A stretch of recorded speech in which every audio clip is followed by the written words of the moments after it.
Hey everyone, Paul Savage here. We're gonna be tying up the Skinny Hoh today. This is one that Jerry French gave to me, and it is much more sparse than a dirty hoe. Had to test it out. It looks great. Profile of a really nice big fly without all of that material and water getting absorbed into it. So let's get into it.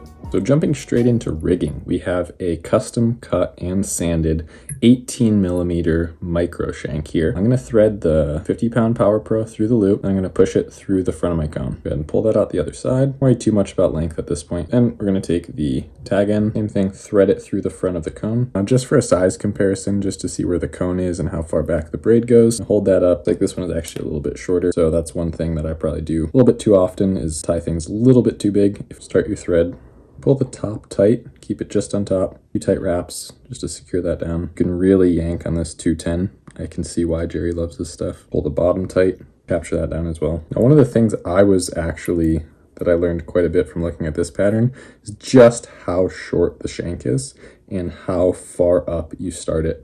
So I'm going to try and mimic that. We only have maybe another 1/8 of an inch on top of this, and that'll be all we need to tie back. Just for good luck, I'm going to throw a drop of super glue on this. I got this like two-tone pink and orange barred rabbit strip.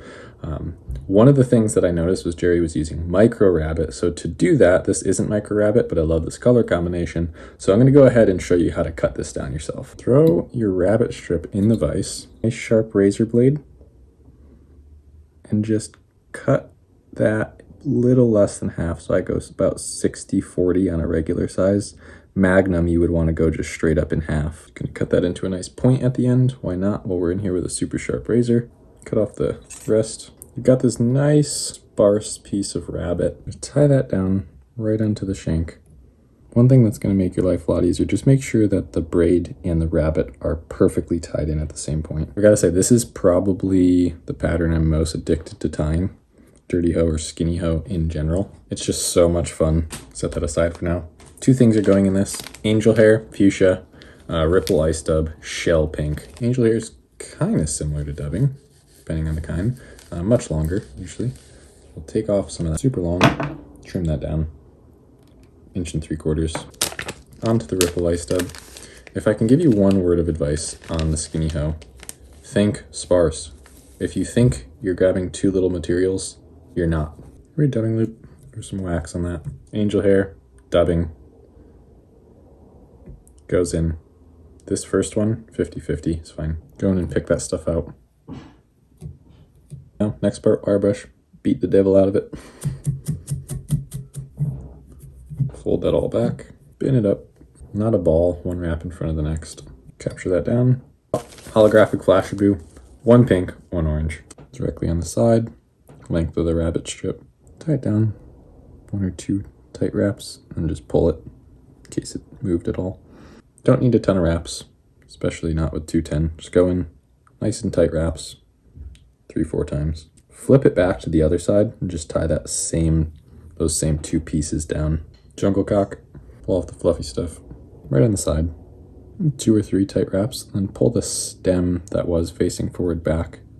Put another 1 or 2 over that just so it can't pull itself out. Other side, same thing. Now for the front half of this fly, I'm going to create a composite loop consisting of fluorescent hot pink ice dub and then some ripple ice fiber smolt blue. I mean, throw whatever colors you want on this thing, honestly. Remember, sparse. That's fine. Some of these things come out pretty damn long, the ripple fibers. Just gonna go in kind of erratically, cut those back. Just laid those down as a really like loose, sparse scrim, half the materials to the side. Oh, really quick before I forget, we gotta put some like flanks on this.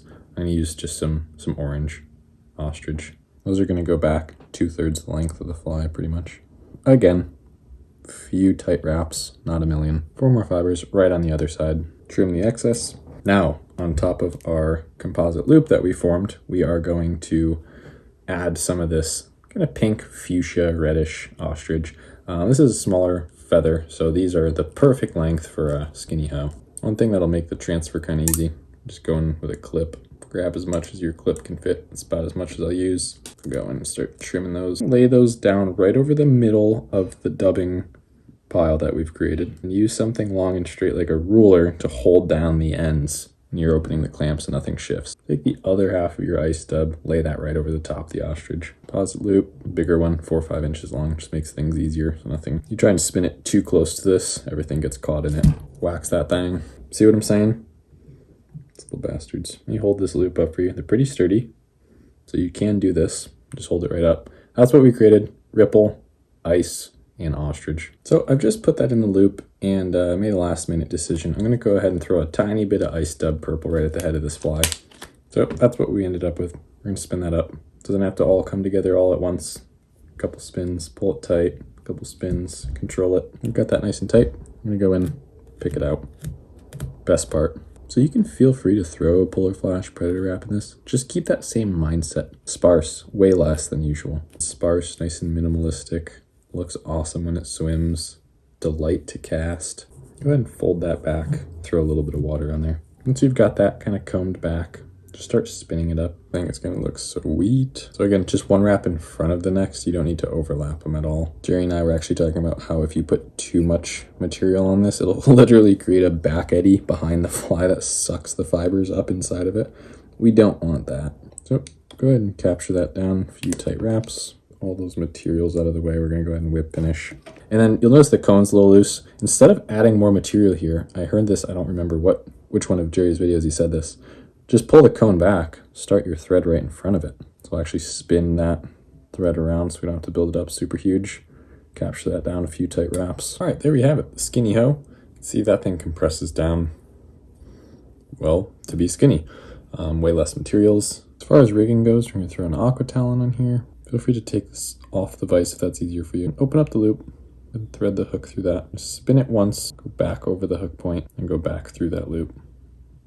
Can start to pull that tight. Leave that loop open, facing up. Thread the rabbit through there. Needed to be pulled back a little bit. So go ahead and pull it back. Don't pull it too tight yet. Go ahead and go in with your bodkin. Pull out any trapped fur. So just put your bodkin immediately to the left or the right of that braid. Close to the skin, pull out. The Skinny Hoh. Be sure to subscribe for more videos like this one, and I'll see you in the next one. Thanks so much. Later.